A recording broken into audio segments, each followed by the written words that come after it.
이혼 사건 하면 가장 화두가 되는 것이 재산 분할인 것 같아요. 10년만 기다리면 내가 설령 상대방과 앞으로 더 살고 싶지 않아도 재산을 어떻게 보면 내가 가져올 수 있다.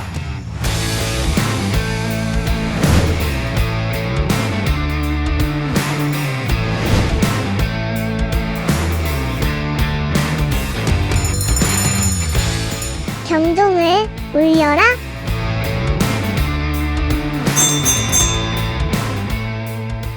네, 경종을 울려라 시간입니다.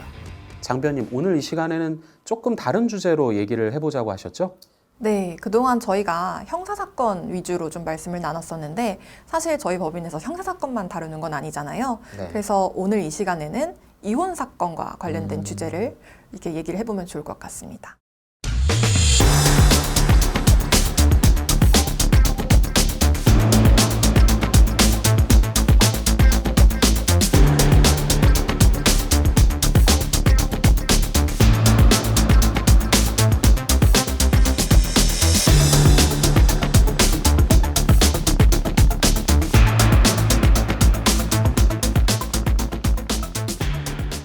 네, 우리 법인이 이혼 전문을 뭐 이렇게 밖으로 표방하고 있지는 않은데 사실은 이혼 사건을 진행해보고 경험해본 변호사님들이 많이 계세요. 사실 저도 이혼 사건을 되게 많이 해봤거든요. 그러면 앞으로 한 몇 회 정도는 이혼 사건 특집으로 좀 얘기를 해보는 시간을 가지면 좋을 것 같아요. 네네. 네, 아무래도 이제 이혼 사건 하면 가장 화두가 되는 것이 이제 재산 분할인 것 같아요. 주변에서 뭐 문의도 많고 이제 최근에 이제 변호사님 같이 진행했던 이혼 사건에서도 재산 분할이 핵심적인 이제 다툼의 대상이었고요. 그래서 재산 분할에 대해서 오늘 얘기를 나눠보면 좋을 것 같습니다. 네, 재산 분할하면은 사실 요즘 인터넷이나 유튜브 영상 뭐 이런 거에 굉장히 유명한 말이 돌아다니고 있어요. 그게 뭐냐면은 바로 가성비의 5년, 약속의 10년이라는 말이 돌아다니고 있습니다. 이게 아주 잘 퍼져 있는데 이 말 뜻이 뭐냐라고 하면은 재산을 더 적게 가지고 있는 쪽에서 이혼을 할 때 혼인 기간 5년을 채우면 상대방한테 재산 30%를 분배받을 수 있고 10년을 채우면은 50%를 받을 수 있다라는 속설이에요. 이게 정말 맞는지 오늘 한번 얘기를 해보죠. 네네. 네, 일단 뭐 결론부터 먼저 얘기를 하면 뭐 그런 비슷한 경향이 있을 수는 있어도 사실은 틀린 말이잖아요. 그렇죠? 그렇죠. 뭐 당연히 이렇게 기계적으로 될 수 없다는 거는 당연할 텐데 바로 그 이유가 뭐냐? 그게 중요한 거잖아요. 그게 바로 특유재산과 기여도라는 것 때문입니다. 네, 일단 이제 특유재산부터 얘기를 해봐야 될 것 같아요. 일단 특유재산은 그 공동재산의 반대 개념이잖아요. 이제 공동재산은 부부가 혼인 중에 형성한 그런 재산을 말하는데 이제 부부가 혼인 중에 함께 형성한 재산이니까 당연히 이제 재산 분할의 대상이 되는 그런 재산이 되는 거고요. 그리고 특유재산은 반대로 이제 부부가 혼인 중에 형성한 재산 외의 재산을 말하는 거고요. 그래서 혼인 전에 서로 이미 원래부터 갖고 있던 재산 혹은 혼인 중에 뭐 상속을 받거나 다른 사람한테 뭐 증여를 받은 재산 이런 것들을 이제 특유재산이라고 하는 거죠. 예, 맞습니다. 이 특유재산이 왜 중요하냐라고 하면 특유재산은 원칙적으로 재산 분할의 대상에서 제외가 돼요. 다만 예외적으로 재산 분할의 대상이 될 수 있는 경우가 있다. 이게 이제 법원이 가지고 있는 기준이거든요. 그래서 혼인 기간이 10년이 넘었다라고 해가지고 무조건 재산 50%를 떼준다. 이런 거는 맞진 않는 거죠. 근데 이제 실제 사건을 해보다 보면 특유재산도 재산 분할의 대상이 된다라고 이제 판단되는 경우가 많은 것 같아요. 실제 법원 실무적으로 이제 좀 예외적으로 인정되는 경우가 좀 많다라고 보면 될까요? 네, 잘 보셨는데요. 특유재산이 예외적으로 인정되는 경우를 법원이 뭐라고 정의를 해놨냐면 그 특유재산의 유지, 그리고 감소를 방지, 또 증식 이런 거에 기여를 했다라고 하면 분할 대상에 포함될 수 있다는 거예요. 그 특유재산을 가진 사람의 상대방이. 그래서 여기서 이제 그럼 유지, 감소 방지 이게 대체 뭐냐? 어떻게 하는 게 기여하는 거냐?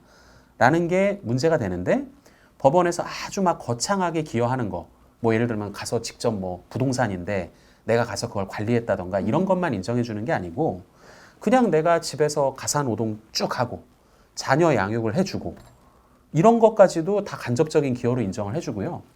혼인 기간이 길어지면 내가 무형적으로 간접적으로 이 재산이 없어지는 거를 방지하는 데 기여했다. 이렇게 법원이 보고 있어요. 네, 그리고 이제 특유재산의 경우에는 공동재산보다는 아무래도 이제 상대방의 기여도를 좀 낮게 평가를 하는 경향이 있는 것 같아요. 이제 보통 뭐 7대 3, 뭐 이런 정도로 이렇게 차이가 나는 걸로 보이는데 이 비율도 혼인 기간이 길어지면 점점 이제 5대 5에 가까워진다라는 말씀이신 거죠. 그렇죠. 그러니까 특유재산을 이제 많이 가지고 있던 쪽, 그쪽에 조금 더 이 재산 전체 재산의 형성에 기여한 게 많다라고 해서 재산 분할의 비율이 딱 5대 5 이렇게 되기가 어려운 게 맞죠. 어떤 면에서는 이게 굉장히 합리적인 판단일 수도 있는 거예요. 왜 그러냐면 내가 결혼할 때 더 많은 재산을 갖고 왔어요. 맨 처음에 결혼하기 시작하기 전에. 그러면은 나중에 이 결혼이 어떻게 보면은 파기가 됐어요. 그랬을 때 내가 원래 더 많이 가져왔던 사람이니까 더 많이 좀 돌려준다라는 개념일 수가 있는 거거든요. 근데 여기서 문제는 그거예요. 이제 특유재산 이 경우도 혼인 기간이 10년 이상으로 계속 장기화되는 경우에 그럼 어떻게 할 거냐. 그러니까 왜냐하면 물론 처음에 가져올 때는 차이가 있었지만 둘이서 결혼해서 오랜 기간 생활을 하면서 처음에 가져왔을 때의 노력보다 혼인 기간 중에 노력한 게 더 중요해진단 말이에요. 그래서 이렇게 기간이 장기화되면 될수록 5대 5에 점점 가까워지는 게 현재 법원이 가지고 있는 시각이고 판단 기준이에요. 그래서 약속의 10년이라는 얘기가 나오는 건데 사실은 근데 그런 건 있어요. 이제 최근의 흐름을 보면은 특유재산인데 5대 5까지 비율로 나누게 되려면은 실무적으로 봤을 때는 10년보다는 좀 더 길어야 되는 것 같아요.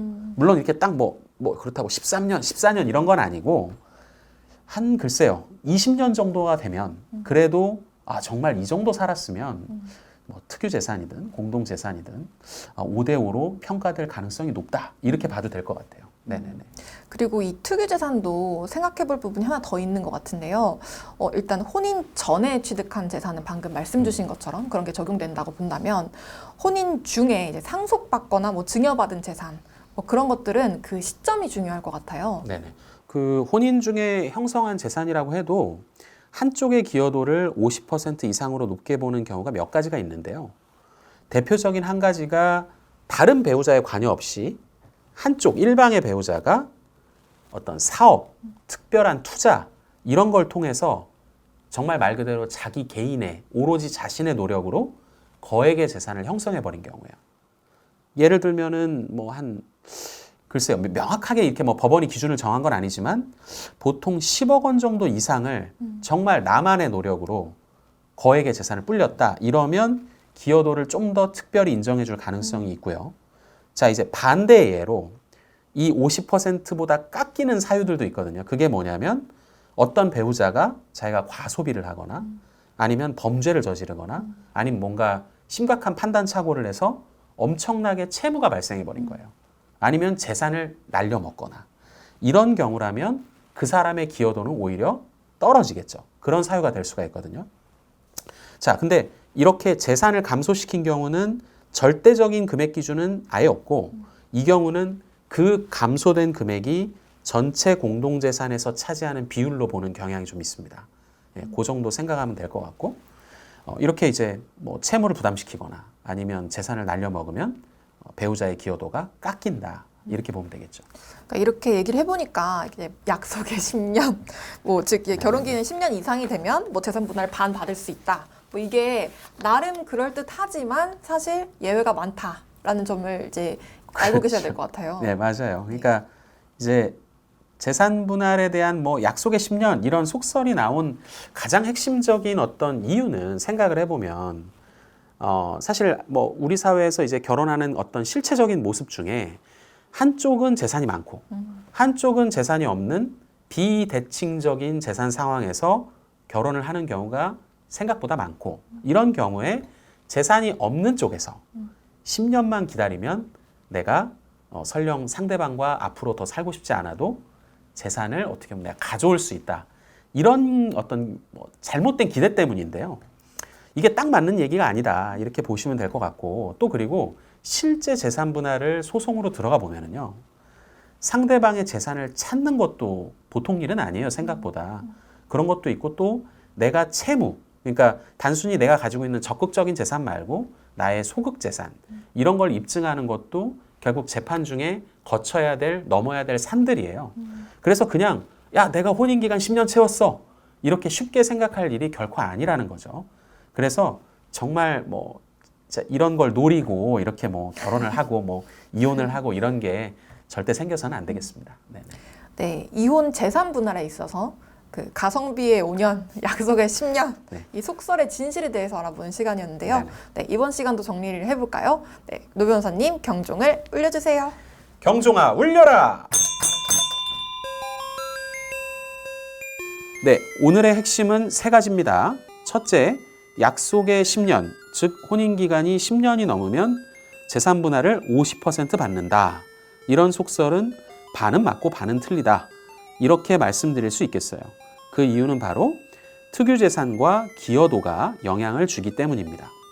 자, 둘째, 특유재산의 경우 원칙적으로 재산 분할의 대상에서 제외가 되긴 하지만 가사노동이나 자녀 양육을 해서 기여하거나 아니면 그저 혼인기간이 길어진다는 정도의 이런 간접적인 사유들 때문에 특유재산의 유지나 증식에 기여를 했다라고 보고 있는 것이 법원의 요즘의 태도이기 때문에 특유재산도 굉장히 많은 경우에 재산 분할의 대상이 될 수 있다. 다만 특유재산은 상대방의 기여도를 조금 낮게 평가하는 경향이 있고 그럼에도 혼인기간이 20년 이상이 장기가 되면 분할 비율이 50%에 근접해질 수 있다. 라는 거를 알아두시면 좋을 것 같아요.